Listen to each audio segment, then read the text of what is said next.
Je remercie beaucoup les membres du jury de m'avoir donné l'occasion de présenter ma thèse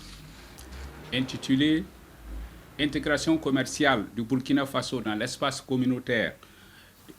de la communauté des États de l'Afrique de l'Ouest, contexte historique et analyse de l'efficacité des mécanismes de promotion des exportations de produits agricoles, défis et perspectives ». Tout d'abord, je voudrais remercier les membres du jury qui m'ont offert cette occasion de présenter ma thèse et je salue leur engagement soutenu dans l'encadrement de tous les étudiants de ENI Global Business School. Je voudrais également remercier particulièrement Madame Susana Fernandez, ma directrice de thèse, qui n'a cessé durant plus de 5 ans de me donner les conseils et les orientations nécessaires qui ont abouti à la finalisation de mes travaux de recherche. Je voudrais également remercier tous mes collaborateurs, en l'occurrence Marie-Josée Bourges, consultante internationale, pour ses conseils et les apports en information qu'elle a bien voulu m'apporter. Enfin, je voudrais également remercier tous mes professeurs de ENI Global Business School qui m'ont encadré depuis la préparation de mon master professionnel jusqu'à la finalisation de ma thèse de doctorat en affaires internationales, spécialisation Afrique.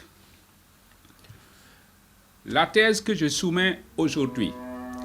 à la discussion du jury s'intitule « Intégration commerciale du Burkina Faso dans l'espace communautaire de la CEDEAO, contexte historique et analyse de l'efficacité des mécanismes de promotion des exportations, de produits agricoles, défis et perspectives ». Ce thème constitue l'aboutissement d'un parcours à la fois personnel et universitaire sur lequel je souhaiterais revenir brièvement avant d'en souligner les principales conclusions. En effet, entre 2014-2016, j'ai préparé mon master professionnel en International Business Executive en tant que manager de projets et de programmes de développement dans mon pays. La préparation du master a permis de renforcer mes compétences, notamment dans le domaine du commerce international et, en l'occurrence, les échanges commerciaux des produits agricoles et agroalimentaires entre le Burkina Faso et le reste du monde. À cette occasion, une analyse exploratoire du contexte des exportations des produits agricoles du Burkina m'a permis de cerner plusieurs problématiques qui sont la question de la compétitivité des produits burkinabés sur le marché international face à la concurrence, l'intégration du Burkina dans la chaîne de valeur du marché régional et international, la diversification des produits d'exportation et l'intégration commerciale dans l'espace CEDEAO en tant que marché naturel et de proximité pour ce pays. Le choix du sujet de recherche, intégration commerciale du Burkina Faso dans l'espace CEDEAO, contexte historique et analyse de l'efficacité des mécanismes de promotion des exportations de produits agricoles, défis et perspectives, repose sur des défis majeurs pour le Burkina Faso dans la recherche de solutions pour accroître ses exportations. En 2011, le pays initiait un programme de relance des exportations à travers la mise en œuvre d'une stratégie nationale de promotion des exportations et à travers la création de l'Agence pour la promotion des exportations, APEX, avec pour but de diversifier les produits d'exportation et conquérir le marché régional en priorité. Le défi 2, le pays, depuis l'ère coloniale jusqu'à nos jours, dépend des exportations du coton graine et du coton fibre, qui constituent le premier produit d'exportation agricole et un facteur de dépendance à tendance lourde. Le troisième défi,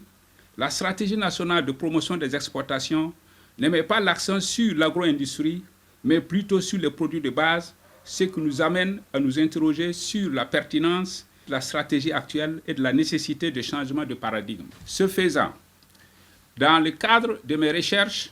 plusieurs sources ont alimenté mon approche méthodologique. Sur le plan de la définition du cadre théorique, j'ai exploré des travaux de plusieurs auteurs du domaine du commerce international et de l'intégration commerciale. Premièrement, la théorie générale de Bella Balassa, Theory of Economic Integration. Cette théorie définit pour un pays et un ensemble de pays les principes, les étapes à parcourir et les échelles d'intégration commerciale et économique à suivre. Ce sont, par exemple, la coopération à travers le libre-échange, la coopération à travers l'union douanière, la coopération à travers le marché commun, la coopération à travers l'intégration sectorielle, enfin l'intégration économique intégrale, pour ne citer que ces étapes. La théorie sur l'analyse concurrentielle définie par Michael Porter dans ses 3 ouvrages, à savoir Choix stratégique et concurrence, l'analyse concurrentielle et l'avantage concurrentiel des nations. Ces théories m'ont donné des outils d'analyse de la chaîne de valeur d'une économie permettant de tirer les enseignements en vue de la mise en œuvre des stratégies fondées sur l'avantage à travers la diminution des coûts de production, l'avantage par la différenciation des produits dans un champ concurrentiel. En l'occurrence, il définit les forces de l'environnement contractuel qui agissent sur toute entreprise. Autres théories ont été explorées, à savoir la théorie sur la politique commerciale de Krugman,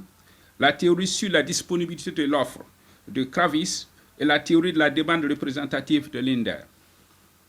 La revue documentaire sur le plan pratique a concerné les accords de partenariat commerciaux que le Burkina a ratifiés et a mis en œuvre dans le cadre africain et européen. Je peux citer les accords d'association entre la communauté économique européenne et les pays et territoires d'outre-mer issus du traité de Rome, les accords issus des conventions de partenariat de Yaoundé 1, Yaoundé 2, entre les États africains et malgaches associés et la communauté économique européenne, les accords issus des conventions de partenariat de Lomé 1, Lomé 2, Lomé 3 et Lomé 4, signés entre les États Afrique, Caraïbes, Pacifique, ACP et la communauté économique européenne, les accords de Cotonou entre les ACP et l'Union européenne et les accords de partenariat économique avec la communauté européenne et la CEDEAO. Plusieurs documents de l'Union douanière ont été également examinés et analysés. La revue documentaire a concerné également les rapports techniques des principales institutions nationales et régionales.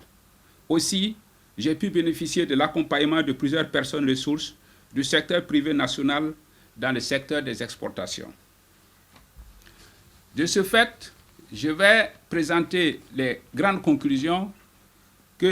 issues des travaux de recherche. En termes de conclusion à l'issue des travaux, je peux souligner l'intégration du Burkina Faso dans la chaîne de valeur du commerce mondial en général, et plus particulièrement dans celle de l'espace communautaire de la CEDEAO,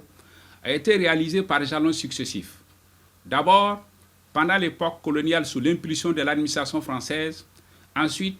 après l'accession à l'indépendance de 1960 à nos jours, période qui a vu naître diverses formes de partenariats commerciaux contractés avec de nombreux pays et organisations à travers le monde. Il y ressort des constats faits à travers l'évolution des exportations du pays que de l'ère coloniale en 1919 jusqu'en 2011, date à laquelle a été adoptée une stratégie nationale vigoureuse de promotion des exportations basée sur la diversification de la production, le principal produit d'exportation était le coton graine et le coton fibre. Au regard du mode de partenariat entretenu, tout au long de cette longue période, les exportations du coton étaient réalisées vers la France durant la période coloniale et après l'accession à l'indépendance, la principale destination fut le marché commun européen en vertu des accords issus des conventions de Yaoundé 1 et 2 et des accords de convention issus de Lomé 1, 2, 3 et 4.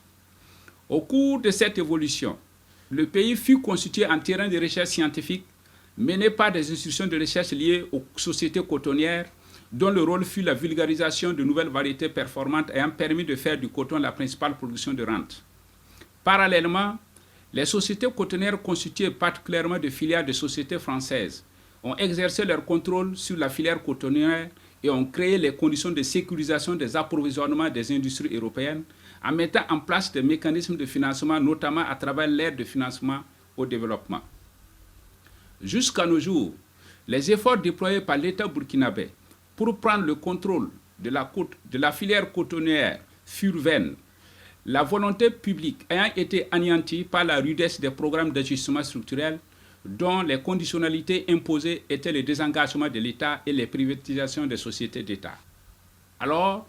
la spécialisation du Burkina Faso dans les exportations du coton était considérée comme une évidence dans le cadre de la coopération au développement, malgré l'existence d'autres types de production agricole non exploitées à ce stade, mais qui présentaient de fortes potentialités en termes d'avantages commerciaux à l'exportation. L'avènement de la stratégie nationale de promotion des exportations et la création de l'Agence pour la promotion des exportations du Burkina, Apex Burkina, en 2011, marquait un tournant pour le pays dans la mesure où la diversification des produits d'exportation, prenant en compte le sésame, la noix d'acajou, la mangue fraîche et le karité, devait engendrer un effet d'entraînement de la croissance de la production ainsi que d'autres débouchés et sources de revenus pour le pays. Cependant, les mécanismes mis en place à cet effet n'ont pas permis d'atteindre les résultats escomptés en termes de compétitivité sur le marché international. Sur ce plan, les entreprises nationales d'exportation se caractérisent par leur faible niveau de capacité dans l'organisation des filières des nouveaux produits d'exportation prioritaires et dans la maîtrise de la chaîne de valeur commerciale à l'export. Malgré l'existence de plusieurs structures étatiques qui offrent des services non financiers compétents, l'Apex Burkina, l'Agence pour la promotion des exportations, dans le cadre de la mise en œuvre de la stratégie nationale de promotion des exportations, n'a pas pu déployer les mécanismes et les outils d'encadrement des exportateurs en vue d'une meilleure intégration sur le marché communautaire de la CEDEAO et sur le marché mondial. L'espace communautaire de la CEDEAO, constitué en union douanière, dispose de mécanismes permettant aux pays membres de bénéficier des facilités de commerce sur le marché commun par rapport aux autres pays tiers non membres. Mais il ressort que le faible niveau de développement de l'agro-industrie au Burkina Faso constitue une contrainte majeure pour accéder à cette destination. La demande potentielle du marché communautaire concerne principalement les produits semi-finis et finis de l'agro-industrie. Ceci s'explique du fait que le secteur de l'agriculture du pays, des pays de la région aussi, offre des produits similaires au sein du Burkina Faso. En conséquence, au regard des limites atteintes dans la mise en œuvre de la stratégie nationale axée sur les produits agricoles primaires, et si toutefois le Burkina veut rompre avec les dépendances envers les monocultures d'exportation du coton et s'engager dans la voie de la diversification de ces produits d'exportation, il serait pertinent d'envisager d'autres options en termes de choix de produits et de systèmes de mise en marché. À notre avis, une des options pertinentes dans le cadre de l'intégration commerciale dans l'espace communautaire de la CEDEAO requiert en priorité le choix des produits issus de la transformation de l'agro-industrie et le déploiement des efforts du pays pour se mettre à niveau en exploitant les avantages offerts par les institutions régionales que sont l'UEMOA et la CEDEAO. Cette nouvelle orientation consistera à l'élaboration et à la mise en œuvre de stratégies sectorielles de promotion des produits de l'agro-industrie.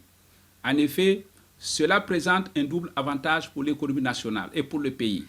Des effets d'entraînement de la demande industrielle sur l'accroissement et le renforcement des chaînes de valeur des secteurs productifs agricoles, à savoir le secteur productif vivrier et non vivrier. La compétitivité induite par des approches de transformation basées sur des techniques de différenciation des produits finis et semi-finis. Ceci offre un spectre plus large, l'agro-industrie, pour l'offre de produits vers plusieurs segments de consommation. Le marché régional communautaire étant considéré comme un prolongement du marché national, l'opportunité sera ouverte en vue d'une meilleure intégration dans la chaîne de valeur commerciale du marché commun régional, tout en préservant les avantages du marché international.